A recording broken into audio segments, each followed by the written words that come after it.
Nananatili pa rin ang pinaigting na operasyon ng militar laban sa bandidong grupo na Abu Sayyaf, giit ng AFP. Sa kabila ng nangyaring pagsabog sa Davao City, hindi umano nawawala ang kanilang focus na supilin ang naturang grupo. Samantala, nilinaw rin ito na nananatiling nasa heightened alert ang ilang bahagi ng bansa. May ulat si Eunice Samonte.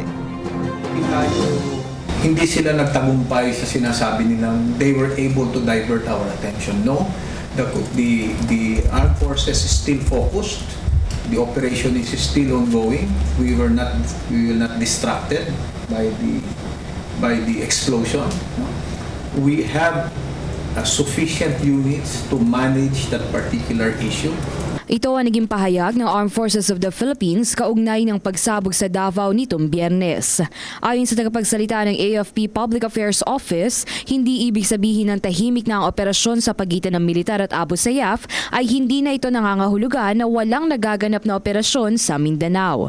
Sa katunayan, ang grupo ng Abu Sayyaf ay naggagawa ng mga maliliit na grupo na nagsisilbing spotter upang mas madali na nilang maiwasan ng militar lalo pat napapaligiran na sila nito. Paliwanag pa ni Colonel Arevalo, hindi buong bansa ay naka-heightened alert, kundi ang tatlong main areas ng mga sundalo sa East Mincom, West Mincom at ang National Capital Region. Ipinaliwanag din niya na walang downgrading na nagaganap sa security ng ating mga sundalo. Yung downgrading is not actually the alert status per se, but the downgrading na sinasabi is only for purposes of our uniform. Kasi ano nangyayari, pag red alert, naka-battle pass attire na tinatawag.